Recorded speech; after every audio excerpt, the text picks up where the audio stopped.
Hello everyone, this is Shannon from That's So Po, and today I am doing week 42, lucky number, of my 2019 reads. This week really is lucky because I managed to finish a lot of books. I finished 7 different books due to the stars aligning with a trip that gave me some extra reading time on the plane and finishing a number of books that I had started previously.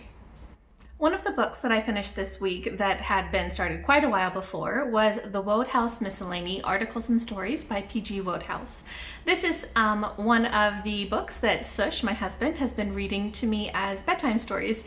Since we finished all of the Sherlock stories, we're going back now to Wodehouse, who we had begun reading years and years ago, but then we got distracted by the Sherlock stories, and now we've come back to Wodehouse. So we finished this and I loved it.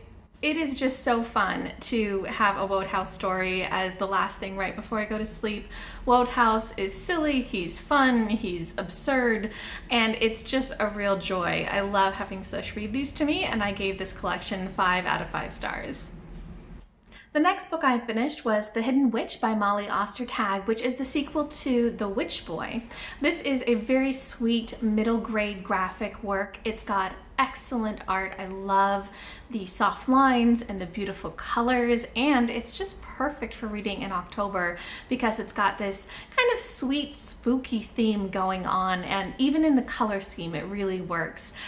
So this story follows Aster as he is exploring more of the kind of traditions of witchcraft and growing in his powers and having to make also sometimes some difficult choices that require him to make some sacrifices. And it also follows the storyline of some of his friends who are human. There's a lot in this about community, about belonging, about acceptance. I really like the themes that are explored in this series, and I enjoyed this book as much as the first one, so I gave it 5 out of 5 stars. Next, I finished another middle grade, which was perfect for the Halloween season, which was A Sprinkle of Spirits by Meriano, which is the second book in the Love, Sugar, Magic series. This series is about a family of brujas who are able to bake magic into their cooking. And it focuses on the youngest daughter, Leonora.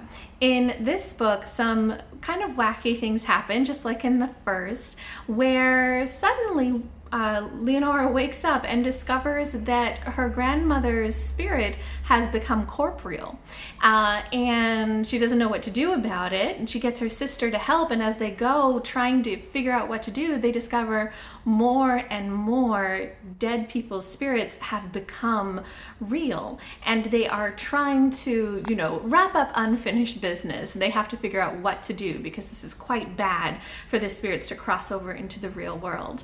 And so there's this kind of wackiness to the storyline as they try to deal with these ghosts who, are very obsessed with whatever it is they need to do, such as fix the yard work at their home where, their descendants have not been keeping up with the yard work, that sort of thing.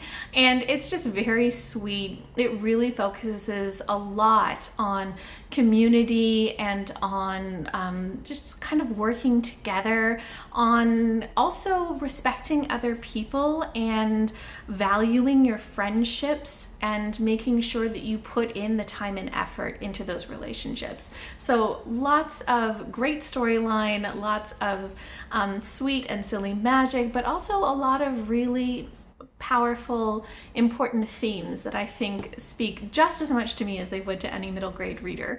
So I loved reading this. It was perfect for right before Halloween, and I gave it 5 out of 5 stars. Now moving on to some books that I read for my October Disability Awareness Month TBR. I will link that TBR below. The first book from this that I read was another graphic work called El Deafo by Cece Bell. This is sort of a slightly fictionalized memoir about Cece Bell's childhood. When she was 4, she got very, very sick, and due to that, she became mostly deaf. She had to get very big, strong hearing aids, and she had to struggle with lip reading as well because she couldn't process the sounds quite right. And it just really follows her experience kind of going to school and learning how to deal with this hearing difficulty, and especially focuses a lot on her desire to fit in, her desire to be accepted, her desire to just make friends and be a normal kid. The artwork in this was really sweet, and I thought that it provided a lot of really good insight into that experience, especially for somebody who was hearing and then lost it at a young age, what that was like, and really how she dealt with making friends. That was a big part of the story. I think also it was really nice at the end there was an author's note which really called out like, hey, this was my experience growing up, and not everybody reacts the same way. There's plenty of deaf people who are very firmly happy to be deaf, and they sign and that's all they do and they love that. But for her, it was very much, she didn't want to learn sign language, she didn't want to stick out, she just wanted to fit in. And so it was a really interesting story in that way. I did find that a lot of time in the story was just devoted to kind of slightly petty childhood gripes with her friends, you know, other girls being annoying or mean or just not getting along with them, that sort of thing. So it wasn't quite perfect for me, but still it was a very good story, and I gave it 4 out of 5 stars. Next, I read Darius the Great is Not Okay by Adib Khorram.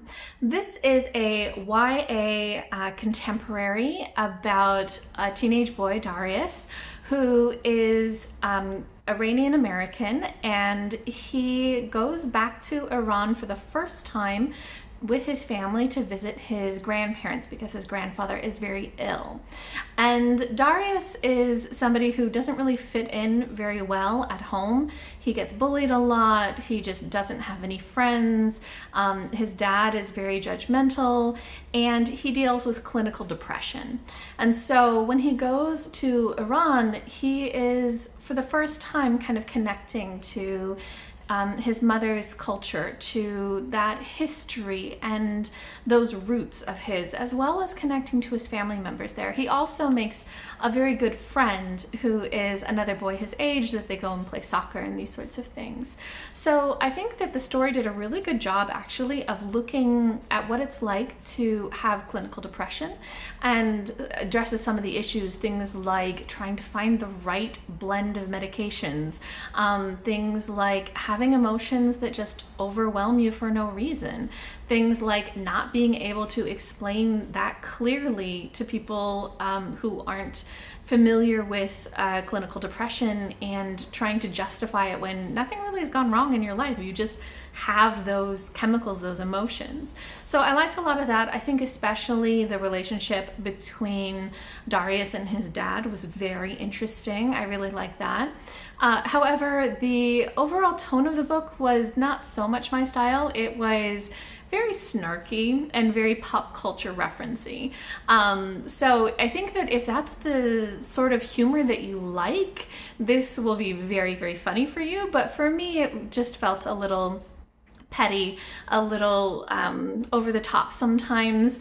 The character really likes Star Trek, and there's just so many references to Star Trek and to Picard and to everything like that, which I like Star Trek too, but it was just slightly over the top for me.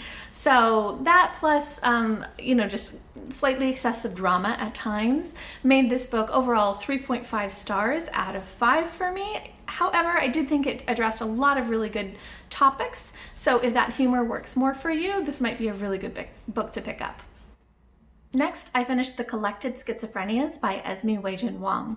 This is a nonfiction collection of essays about Wang's experiences having schizoaffective disorder. She was misdiagnosed as bipolar when she was in college, and then later that was modified to be schizoaffective disorder. And these essays are really interesting. They provide a lot of insight into what she went through, what it's like going to college when you have a severe kind of emotional mental disorder, how you're treated, how you're kind of pushed out by the system. She got ejected from her college because her mental disability was too great, and she kept being hospitalized, and they kind of weren't willing to deal with that. It goes into a lot of things like the differences between the different levels of severity of diagnoses, and how, you know, her doctor was very reluctant to give her a schizoaffective disorder diagnosis rather than bipolar, because bipolar is something that can be medicated and schizophrenia is not. And talks about kind of within the community of people with different mental health issues, how there is kind of a ranking, and how, you know, you don't want to be the person with schizophrenia, because basically that means there's no hope for you. You're just kind of going to go downhill. And so it talks about that. It talks about also issues of things like, okay, what does this mean for the relationships with the people around you? How is your schizophrenia worsened maybe by your home life, by the people around you, by the media you watch, by your experiences? It talks also about things like, how do you plan for the future? How do you make life with meaning? What do you consider when it comes to things like children, having kids, being around kids? And it also, I think really importantly, discusses a lot of issues relating to independence and freedom. Clearly, you know, if you're somebody who has an extremely severe mental health issue, that can affect your ability to lead an independent life. And sometimes people who have very extreme mental health issues might be kind of incarcerated in hospitals against their will. And she talks quite a lot about that, and about that fear that people with mental health issues have of being committed to asylums when that's not what they want, and how once you're stuck in there, it's really hard to get released, and just a lot of these issues related to independence and freedom and control of self. So I really liked a lot of that. I do think that the first half of the essays were a little bit stronger than the second half. In the second half, it goes a bit more into kind of alternative medicine and into slightly more like spirituality and mysticism type things. And that was slightly less my style, but I really did enjoy a lot of the perspective that I gained from these essays. Overall, I gave it 4 out of 5 stars. And lastly, I read The Diving Bell and the Butterfly by Jean-Dominique Bauby. So this is a nonfiction memoir / collection of slice of life essays.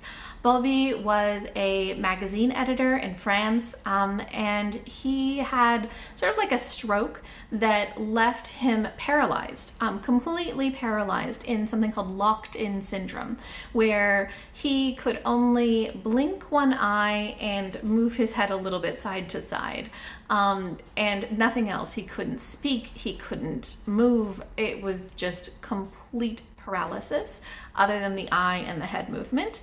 But he was able to write this book through basically somebody reading out letters of the alphabet until he blinked and said, that's the one that I want. So letter by letter, he wrote this entire collection of essays, and it's fairly short. It's about maybe less than 100 pages, but it is really actually beautiful. He clearly had skill as an author. He has this interesting way of writing these short little essays, giving glimpses into his memories, into his life in the hospital, into sort of that experience of loss, of basically everything that defined you.